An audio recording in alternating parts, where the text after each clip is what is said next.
Alright guys, BLM here back with a new video, and in this video we're back with another mid-season power ranking for a currently airing Australian Survivor season, where here I'll be talking about my mid-season thoughts on Australian Survivor Brains vs. Brawn 2, where through the course of this video, I'll talk about, again, my thoughts on the season up to this point. Again, we're right about to get to the merge, along with also talking about the eliminated players so far, and eventually get around to ranking every player remaining in the game based on how likely I feel like they are to win the game. Now, I'll start off with my general thoughts. This has been a good season. Now, I see a lot of kind of mixed reception to the season, where I think a lot of people are really appreciating the very hectic gameplay that's going on here. So while I feel like very few people are playing well on this season, we do get a lot of chaos and drama from just people playing so hectically to where, again, I think that portion of the season has been fun, but I do see a lot of criticism on the season about how unlikable this cast is, and I personally don't have that criticism myself. Now, I do have criticisms on the editing of this season. I do think the editing of this season is really atrocious, and the fact that we're getting to the merge and I still know nothing about the majority of the Brawn tribe, I think is pretty egregious, where again, it just makes it very obvious where this season's going, which again, we'll get to in the power ranking. But also, I'll say this last week of the show has not been great. I mean, not terrible. I mean, it still had some fun storylines going on. We literally only got one vote off in the last 3 episodes, and even that one felt like a pretty tame one to me, where, again, I think this last week has been kind of lackluster, but as a whole, the season has been very fun. Again, there's been some really insane rounds. Again, the max vote off was really fun. You got the entire dynamics on the Brains tribe early on, which was really interesting, with it constantly fluctuating. You had the entire Nash storyline early on, and again, there were these fun aspects of the season, but I do personally feel like this is a season that, again, has lost a little bit of steam over this last week, but I would not be shocked if it comes back coming into the merge, where I feel like there are, again, a lot of interesting dynamics in play, even though I do worry about a Brawn pagonging based on how terribly they've been edited. But while I don't think this season really matches the likes of a Titans vs. Rebels, and probably at this point, again, a little bit lower than Heroes vs. Villains, I still think it ends up being a pretty solid Australian Survivor season that, again, still has potential for down the road. Now, that said, again, I do want to talk briefly about the boots so far, starting it off with Candy, who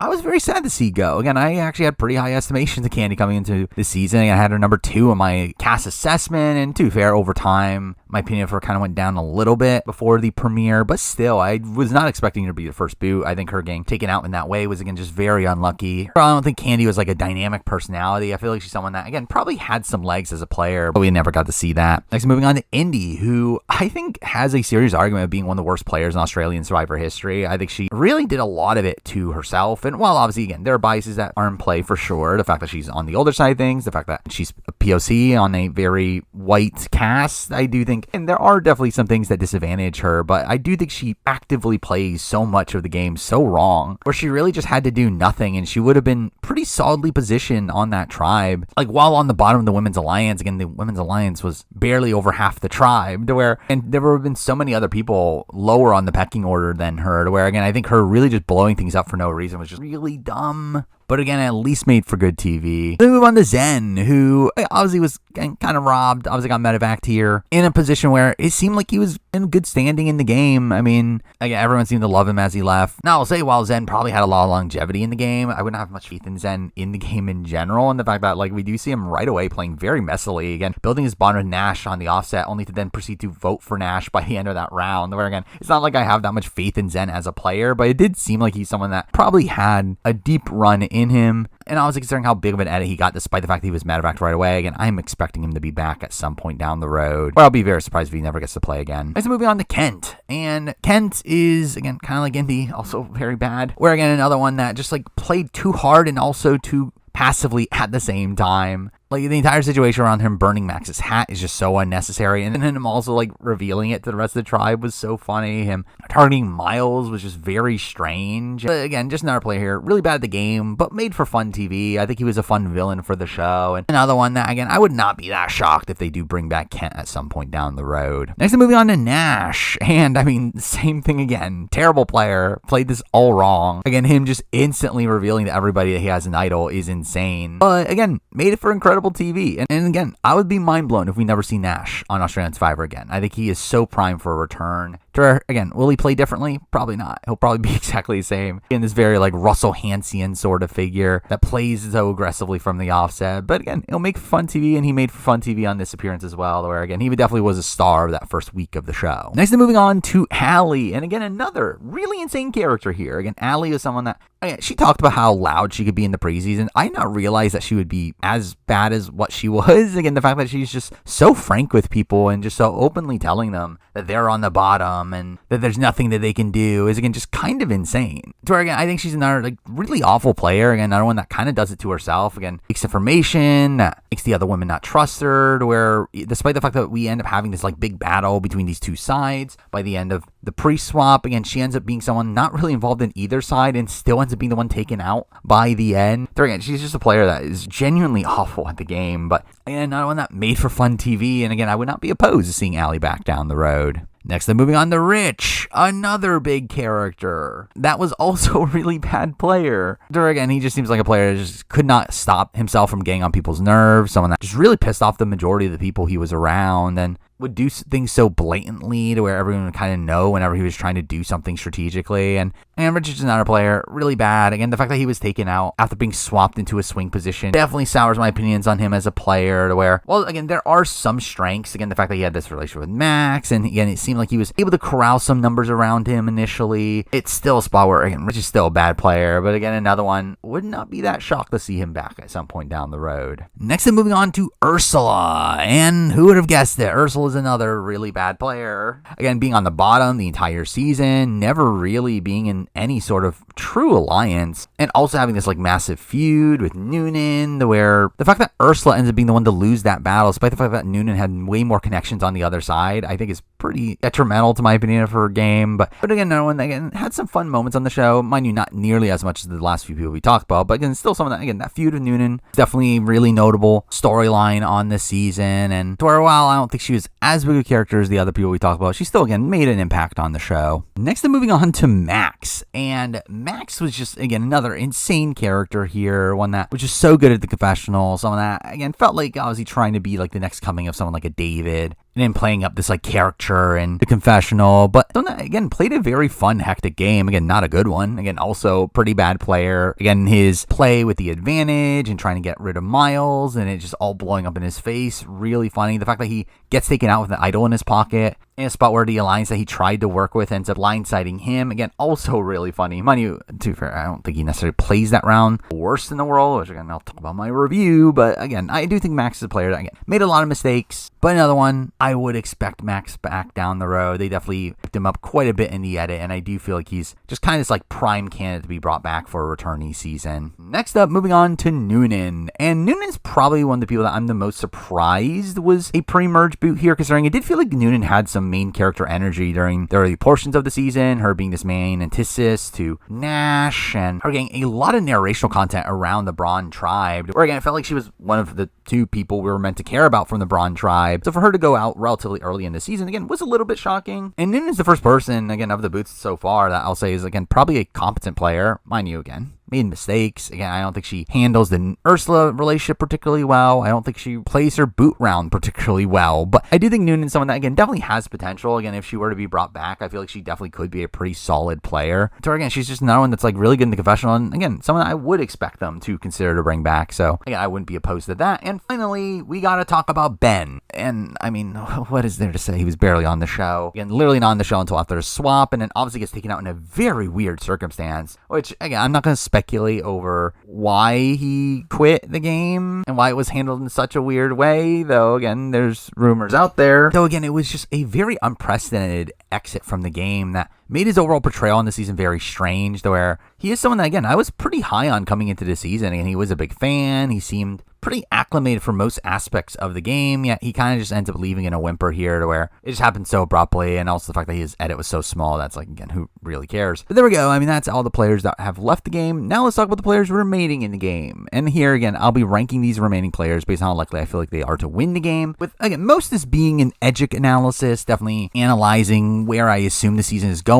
based on how things have been portrayed to us, which, again, with Australian Survivor might be a bit too obvious. And again, I think in general, as I mentioned earlier, earlier, I think the edit of this season is one that's very much pointing us to a Brawn member winning. I don't think the edit has given much care to the Brawn tribe really at all, to where, as we'll talk about, I mean, many of the Brawn members are towards the bottom of the list, with many of them getting very quiet edits, to where, again, the Brawn tribe has just been more focused on the show, contains many of the season's bigger characters, and just game logic-wise, again, has the numbers coming into the merge, to where, again, I just think it's very clear that Brawn member is winning, just due to how poorly edited the season is. But again, let's get into the ranking itself. Again, we got 13 people to be ranking here. Let's start off at number 13. The person who I think is the least likely to win this season is PD. And again, it's by quite a bit. I mean, PD, I think, is easily like the most purple person without any real positives to his edit. I mean, the fact that he literally almost gets medevac in this last episode, has this big moment of him coming back after his injury, and we still get very little actual content from him. Have only gotten content from him in 2 of the first 11 episodes. Like, PD just feels like such an afterthought on this season, which I will say makes me a bit worried for PD in the game. I mean, I think it's still a spot where I don't think we're completely clear of a PD medevac for down the road. I mean, as we saw someone like Matthew in Survivor 44, who had a shoulder injury on the offset, but did not proceed to leave the game until like 5 rounds later. Again, I think it's very possible that ends up happening with PD here. Again, him obviously staying on the island in a spot where he has a very injured arm at this point is something that is probably not going to be fun. And I think it'll definitely lead to him probably struggling with the conditions in the days to come. Where again, I think it's very possible PD still quits. And I think that would very much justify his edit. Again, why he is getting such a purple edit, as again, if he quits the game, they don't want you to be that invested in him, and they also don't feel like it's worth the time to focus on him, because he doesn't end up playing as much of a factor into the season storyline because he ends up quitting. To where, again, I think PD is someone that just simply isn't on the show most of the time unless it's absolutely necessary, and because of that, again, PD is just someone that I have no faith in to go on to win the game, which I think is a shame, considering I think PD seems like a very nice guy. Again, seems like someone that is very well liked socially, and someone that I expect to be a pretty competent player. Yeah, one that, again, we're just seeing none of, to where, again, there's no way he's winning this season. That number 13. And number 12, we're moving on to someone that has a bit bigger of an edit. Still not big at it, but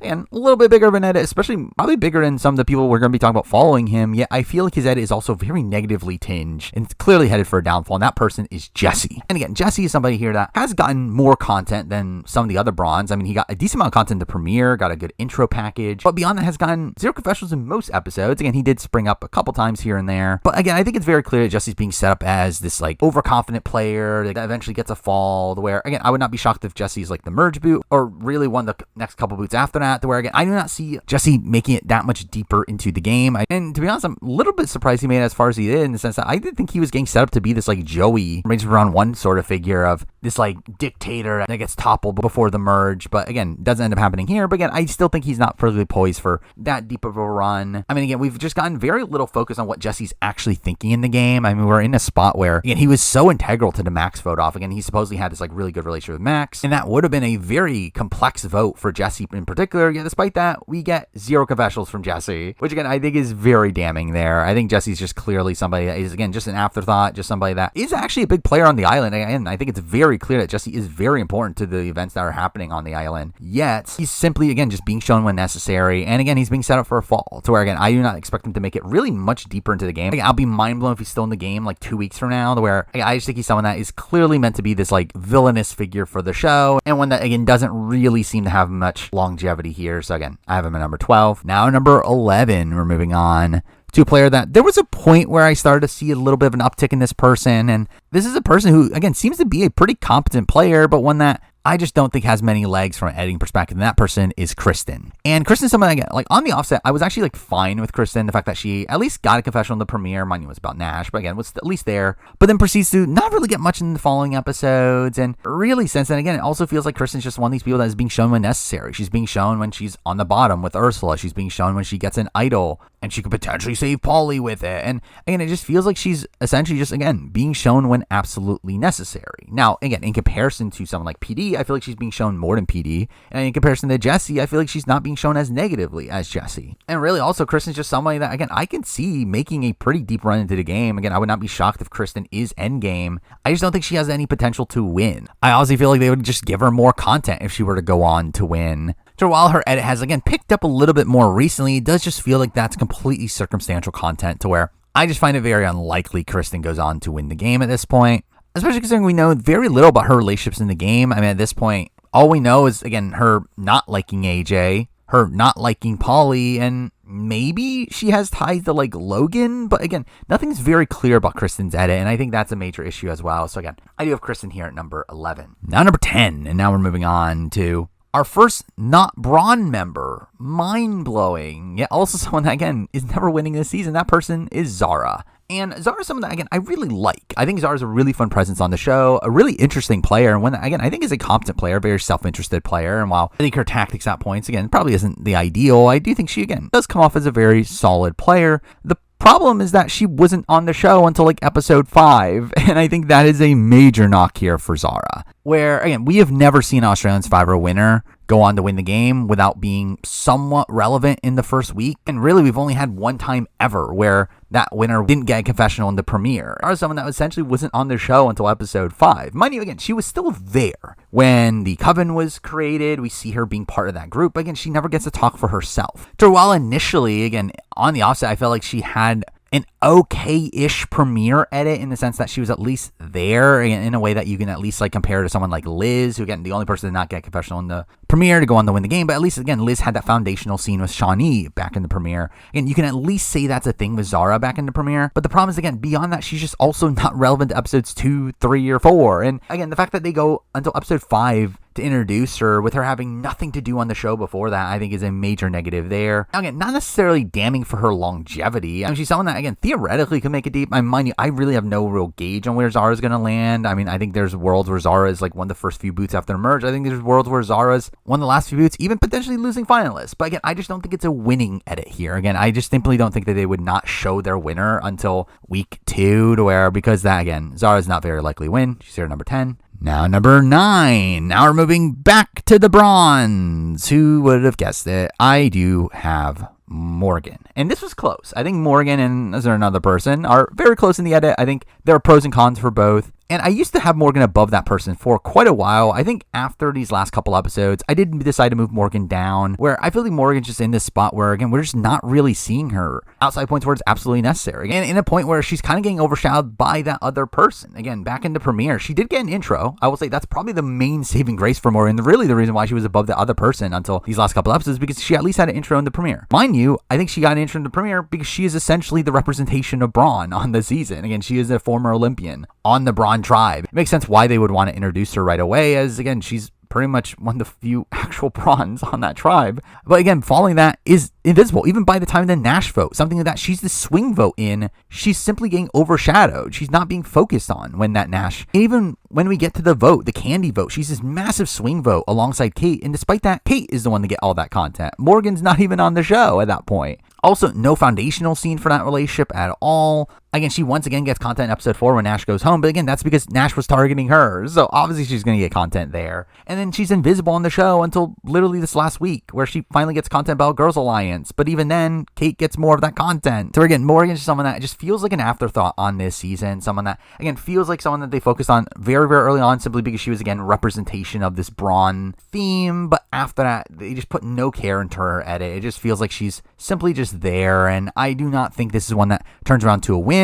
I think it's actually more likely that Morgan ends up being like a late gamer that gets taken out, where, I mean, her edits may be more similar to someone like a Flick in Brains of Brawn 1, but again, I do not think Morgan is someone that is poised to win the game at this point. So again, here at number 9. Now number 8. Same thing, but more content recently, and that person is Kate. And again, as I said, like, there's pros and cons for Kate here. I actually think, again, up until this last week, I would have said that Morgan was above Kate, so because Morgan got that intro package, while Kate didn't get hers until episode 11, which is insane. Like, I literally laughed out loud when we got it. But again, Kate is someone that I just think seems like a big player. I think she's someone that is probably one of the most important players on the island. Where, again, I think we're taking out the edit from it. I think Kate is probably one of the top contenders at this point. The problem is, again, the edit has just completely overshadowed her. I mean, she only had 2 confessionals until this week. I mean, she literally had 2 confessionals in the premiere and 0 until this week. And that is insane. And those 2 confessionals are entirely about Nash in the premiere. Mind you, again, in comparison to Morgan, I think something to prop her up is the fact that Kate is the person talking about the eventual result of that vote. Again, it is a vote where Kate and Morgan end up being these swing votes to decide who goes home. And again, Morgan gets none of that content talking about the vote. It is Kate that is talking about that. And again, I think that is something that is at least positive there, even though, again, she doesn't get her introduction until episode 11. But again, in these last couple episodes, we get so much more of Kate than Morgan. Morgan's barely on the show even now, even at these points where they're flipping against Jesse and making this big move. Again, Kate is the one to get all the confessionals about that move there. We also get, again, confessionals about Kate and her trying to do damage control in this last episode over it. And again, it just feels like Kate is a much more prevalent character at this point than Morgan, to where realistically, neither of them are winning. None of this matters, as literally, in my opinion, there's only like 5 people that can theoretically win this season. Everyone else is just completely dead. But I will say the fact that we are at least like seeing more of Kate now, and she is seemingly the strategic player between her and Morgan, at least makes it more likely to me that she's going to win, I guess. I mean, realistically, again, neither of them are winning. It doesn't really matter. Really, actually, I'd probably actually give the odds to Morgan in terms of longevity, simply due to the fact that I think Kate's uptick now could just signify her being like a relatively early merge boot, while Morgan's able to skate on by a little bit more. But I still don't think either of them are winning here. So again, Kate's here at number 8. Now, number 7, we're moving on to, who would have guessed it? The last Brawn on this cast, and that person's Polly. And I think this might be low for most people, their estimations of Polly. I see a lot of people that have Polly in like their top 5. And again, I just think you're wrong, I think is the reality. Again, I don't think Polly has any chance at winning this season. Again, as I mentioned before, it's very rare for a person to win Australian Survivor after not having a confessional in the premiere. Literally only one person has done it. That person is Liz. Polly, again, was not even on the show until episode 3. Again, no confessionals in episodes 1 and 2. The only time I think we even see him in episodes 1 and 2 is when he's telling Candy that she has votes coming for her. But even then, Polly has no focus in that scene. So again, Polly just simply isn't even introduced until episode 3. And even then, his introduction in episode 3 is kind of bad. It's really just entirely focused around his idol hunt. And it just feels like he's simply just there because he's actually important to what's happening right now. Mind you, he gets a better package when they get the reward with the letters from home. And again, that is a really good segment there that, again, could prop up Polly. But the problem is that that's in week 2. In a spot where, again, he was invisible for the first 2 episodes, only then get circumstantial content in episode 3. So again, is Polly the most likely Brawn to win the game? Yeah, because he's the only one we're meant to be caring about. Like, no one else on the Brawn tribe matters in the edit. But again, Polly's not winning though. So again, I think even in this last episode, the fact that like this Polly vote was just shoved under the rug and not really given much gravitas for Polly. Instead, we actually see Polly being undermined throughout the entire time. Again, getting so much content about how he's a snake oil salesman. You see Kristen just like openly turn against him. And again, I think if Polly were to go on the win, this would be glorified as this big second chance moment for Polly, and that we'd have this like confessional as he leaves about how happy he is to stay in the game. Yeah, instead it's just completely rushed. And again, Polly is definitely going to be a big player on this season. I think he's meant to be someone that we're rooting for, and again, someone that might have a bit more longevity in the game. But also, again, I think there's definitely a chance he's just the merge boot. But again, I think there's legs for Polly, but he's not winning this season. Again, people literally made the same mistake with Kirby last season. Even then, I think there was more reason to think Kirby was going to win last season than Polly. So while, again, I think Polly's clearly someone we're meant to be rooting for, I just think he has no genuine chance of winning this season. He's here at number 7. Now, number 6. Last person I think is like completely dead, but that person is AJ. And again, AJ at 6 is insane to me. Again, the fact that I actually have to put AJ at 6, considering the fact that, again, he has such a negative edit, is so funny to me, considering, again, AJ's not winning this season. Again, AJ is someone that obviously is being propped up as a big character, has the biggest edit of the season so far, but also somebody that had no confessionals to episode 3. Literally, again, another person, invisible until episode 3. Mind you, again, I think AJ is probably more in line with that of Kirby. Again, someone that, again, was invisible until episode 3, but had a massive episode 3 with some pretty good content there, and then proceeds to be a major character from that point down the road. Mind you, AJ's content's obviously a lot more negative, especially after the swap, where following that, again, we see the likes of Logan and Karen and Kristen and Polly and Noonan all talk negatively about him. But again, AJ is still someone that is clearly a major player in this season. I think is clearly going to be one of the biggest players of the season. But again, one that doesn't go on to win. Again, I think AJ has always been primed to me of being, again, this like Kirby / like Benji sort of player, one that, again, probably gets taken out like mid-merge. While I think there's a lot of setup to him being a potential merge boot, I don't think it's going to happen. So I think he's more likely going to be taken out like somewhere midway through the game. And even if he somehow does get to the end of the game, I don't know if he'll have the respect to win. It doesn't really feel like most people out there do genuinely respect the game that he's playing. And I think that's something that is also going to be a struggle for AJ. But obviously, again, I don't think he's making there anyway. I think he's pretty screwed. I think he's being primed up as this like major mid-merge vote off. I'll be in the style that like his elimination is going to be done by the winner, and that'll be something used to prop up the winner. But again, I don't think it's leading to an AJ win. I think he's clearly like the villain of the season. Though I do think it'll be interesting to see how his dynamic with Logan plays out, as I think there's really reason reason to think that either result will happen, where obviously I think inherently you would think AJ as the villain would be toppled by Logan, though at the same time, I feel like actually early on we were shown the opposite, where I felt like AJ was more so portrayed positively, while Logan was portrayed more of the villainous figure. And also, like in this last episode, we got that very ominous content about Logan saying that AJ will be the death of her, to where again, I could see it really going both ways. But again, even if he does win that battle, I just do not see the way for him to go on to win the game. So again, I still do have him at number 6. Now, number 5, and again, top 5 here, the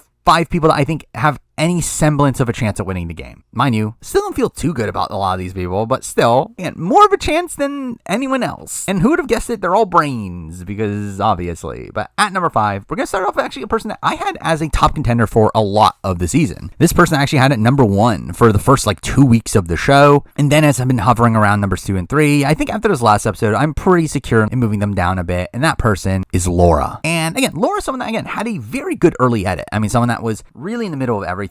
Got strong personal content back in the premiere. We got to see a lot of her relationships. Got to see the Coven. Got to see her relationship with Logan. Got to see her relationship with Rich. Got to see her getting her way. But then I think her edit kind of goes off the rails, where I think her content gets a little bit more spotty. I think there's also points where she's portrayed more negatively. But again, I was still in on Laura potentially winning for a while. Again, I had her at number 2 or 3 for a while. It really is this last episode that really sunk her chances for me, where again, considering the fact that we just had that big tribal where Zara ends up screwing Laura over, and Laura is stuck on the new brains, where she's very clearly the next to go. Despite that, we get no content from her. We only see her complaining about Zara. Really nothing about how she's screwed in this position, how she's the next to go, to where, again, you would think if she were to go on the win that they would really want to hype up this underdog story for her. Also, again, just in general, the fact that despite seeing her complaining, we get no confessionals from her. Again, we get no insight into what she's actually thinking. I think that's also very bad. Also, probably the most damning thing for me is that in the previously on, we literally get JLP calling it a dumb move, what she did the previous episode, which also feels weird for a winner. I think there's just so many glaring holes there for me of Laura. And to be fair, actually, really, my opinion of Laura in more recent episodes has not been that she would go on the win. While again, I was still open to that, I was actually more confident in her being like this Valeria style figure, this person who gets a big edit, obviously has a very unique sort of character, being this witch, but is probably taken out mid-merge. And I think it's pretty clear that's probably the trajectory we were headed for. Again, I think we're seeing a lot of people talking about how Laura is the biggest threat, and it does feel like she's in a very Valeria style position in the game, to where again, I don't have much faith in Laura to go on to win the game at this point. But again, I would not say she's completely dead, but I do think her chances are definitely sinking, which is why she's here at number 5. Now, number 4, moving on to a player that I've been slowly increasing the odds on this person winning over time, but I have seen a lot of people put this person at number 1, and I think that is pure insanity. But at number 4, I do have Kaylin. And again, I do not actually think Kaylin is winning this season. I think Kaylin's win here would be very abnormal for Australian Survivor, but again, I'm not ruling it out. However, if Kaylin were to win this season, this would be a spot where it would be completely unprecedented. This would be the most un-Australian Survivor edit of all time. And that is why I don't think Kaylin is winning. Because Kaylin, again, this massive guy, physical guy, a guy that typically the casual audience would adore, people would want to see a lot of. And despite that, he is very quiet in the edit. Now, again, you can justify that through his opening confessional in episode 2. Mind you, again, he wasn't in episode 1, completely invisible there. Pretty bad. But again, in episode 2, he has a very good opening confessional. We get an entire segment about him at the very beginning of the episode, talking about how he's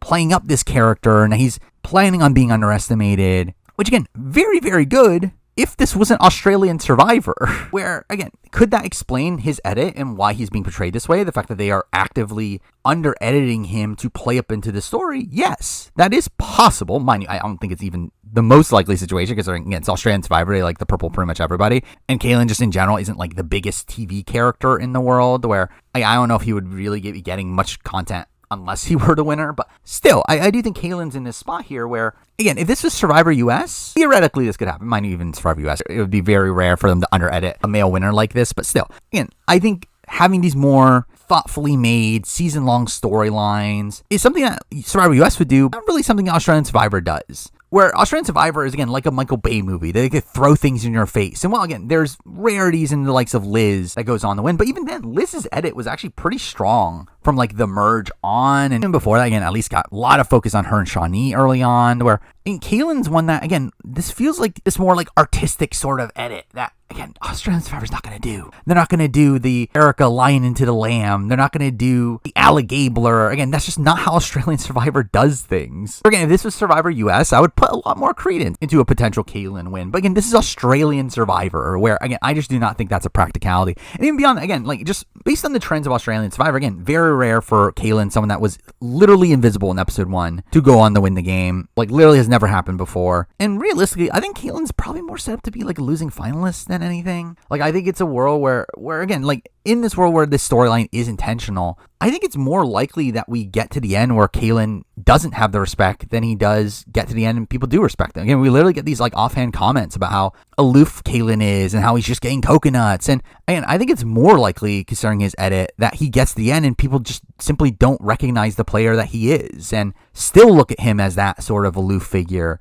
So again, if this edit is intentional, I don't think it's intentionally a winner edit. I think it's intentionally a losing finalist edit. Or otherwise, again, maybe an edit of like he does make this big move eventually, but then becomes too big of a threat because of it and gets taken out right before the end. Where again, I just do not see Kaylin going on to win this season. Again, this would be a very strange edit for a winner and very on Australian Survivor-like. But again, there's at least a semblance of a chance, considering we have seen them attempt to change up their editing style over the last couple seasons. But again, I don't think it's likely. But again, I have Kaylin here at number 4. Now number 3, moving on to a player. I'm surprised this person's at number 3, considering I've actually had them at like number 4 or 5 for really most of the season. Yet this last episode, again, maybe moved them up a little bit, even though again, there's also a lot of red flags with this person. But that person is Logan. And Logan is this very weird edit in the fact that she also was barely in the first few episodes. She's another one that, again, did not get content until episode 3. And again, theoretically, that is very bad. However, in comparison to the likes of Kaylin, the likes of AJ, she was in episode 1. Again, she was in episode 1 the way Liz was in episode 1. Again, we got that initial setup of her relationship with Laura right away. We also got the initial setup of the Coven right away. And again, despite the fact that Logan herself doesn't really get to talk on the show until episode 3, I like the fact that she at least got that setup there is something that, again, keeps her viable. Mind you, again, I'm not banking on Logan winning this season, but again, I think it at least keeps her as a possible option. Where again, it is very clear that Logan is a big player on this season, one of the biggest players this season, so in that storyline we're supposed to be following, where again, this rivalry with AJ is clearly one of the bigger storylines of the season, where again, I think in this last episode, we definitely got red flags here of things that could set up the AJ winning that battle, considering we do see her talking about how, like, if she doesn't get rid of AJ is going to be the death of her, and again, that definitely is worrying, considering the fact that obviously she doesn't get rid of AJ, and also wasn't going to get rid of AJ either way, and I think that could imply the fact that she is going to try to take a shot at AJ, and that ends up backfiring on her. But again, I think her edit's at least more positive than AJ's. So realistically, again, I don't really see Logan going on to win this season, but I do think it's at least a little bit more feasible than pretty much anyone else we've talked about. Again, in comparison to AJ, she at least was in that first episode and also hasn't been portrayed as negatively recently. Also, again, we do see a lot of people talking about needing to split up Laura and Logan. I feel like that's obviously something that is going to be on top of people's minds coming into the merge. And in general, again, I don't think Logan is someone that is primed to go on to win this season. But again, there's not many options here. Again, in comparison to Kaylin, again, she was at least in the premiere. In comparison to Laura at this point, I feel like I could see Laura again being like the Shawnee to Logan's Liz, where again, at least there is that. So while I don't have much faith in a Logan win, there's at least like something there, which puts her at number 3. Now number 2, and number 2 here actually is the person that I've had at number 1 for the last 6 episodes. Really since episode 6, I've had this person at number 1 in power ranking. However, after this last episode, I dropped it at number 2, and that person is Karin. And Karin's someone that, again, I still do have some faith in. Again, these top 2 for me are definitively top 2. I think these are really the 2 people that I'm really looking at as the potential winner at this point. But I think Karin is someone that, again, had a very good early edit. Mind you, some episodes where she wasn't really on the show, and that's definitely something to criticize. But again, had a very big premiere, had a very big episode 2, had a relationship with Zara eventually set up, mind you, a bit later into the season, which is definitely something to criticize. But again, we do get a lot of Karin's relationships in the game, where she stands in the game, her thoughts on the game. Mind you, again, I think a little bit less consistently than I would personally like, to where even when I had her at number 1, she was not this like far and away number 1, so because again, there were definitely these holes to pick with her edit as well. But I do think up to this point though, she probably does have the cleanest edit here. Again, I don't think we're really shown a point where Karin is being portrayed negatively, even at the point where now, where again, I personally disagree where Karin is going in the game. I think it's really dumb that she wants to turn on AJ. I think the entire way she's handling, like the fact that AJ didn't tell her about the idol, I think is ridiculous, but that's not the way the edit is portraying it. Instead, we're again seeing Karin being annoyed and AJ then proceeding to get his villainous content following it, to where it feels like we're more so meant to be siding with Karin in all this, which again, I don't agree with personally, but again, that's the way the edit is portraying. And I think that is something that,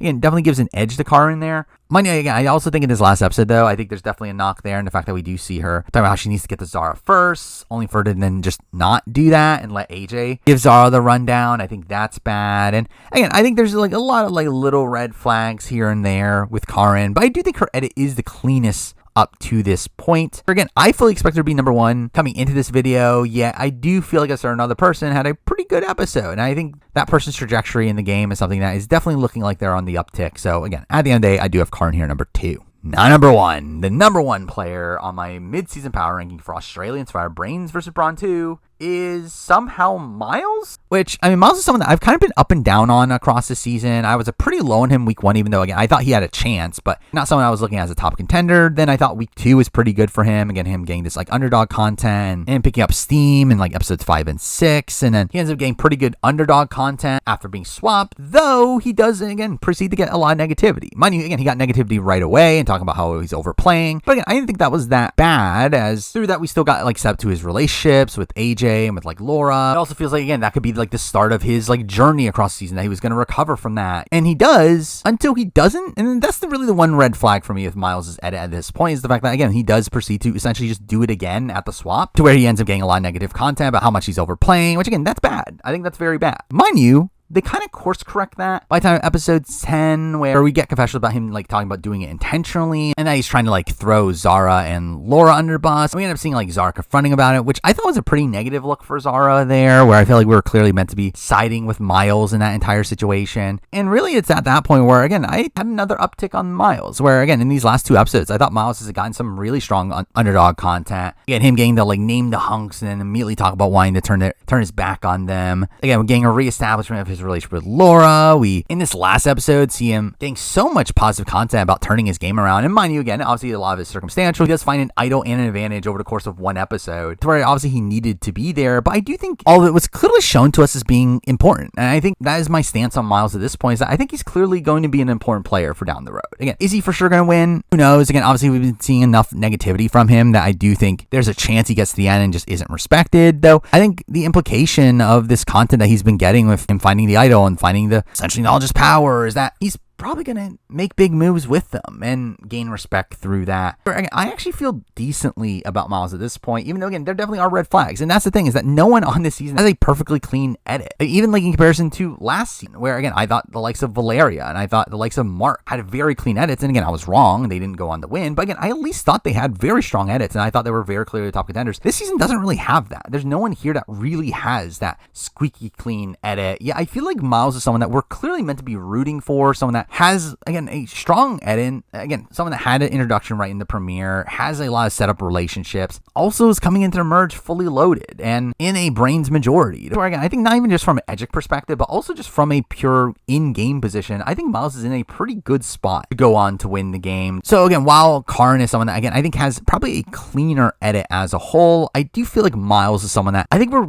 clearly meant to be rooting on more than Karin. I think for Australian Survivor in particular, a show that seems to very much care about wanting to make their winner very rootable to a fabricated degree most times, I think Miles is the person that I do have the most faith in being that person that they are going to go all in coming into the merge, considering, again, we already got this strong setup for him right before the merge. So again, at the end of the day, I do have Miles here number 1. But again, there we go. Those are my mid-season thoughts on Australian Survivor Brains versus Brawn 2. Now, again, down the road, I will be doing a review and player ranking for the season when it finishes, which hopefully I have done in time, considering that's going to be a lot of work. And I have other videos to work on, but again, we'll see. Hopefully it works out. Beyond that, obviously, we also got Survivor US happening. Challenge All-Stars Rivals, I guess I'm still doing a video on. Amazing Race 37. I'm also still working on retrospectives. Again, there's like way too much stuff that I'm working on. But again, you'll see it eventually, so stay tuned for those things. But for now, that is the video. Thank you for watching.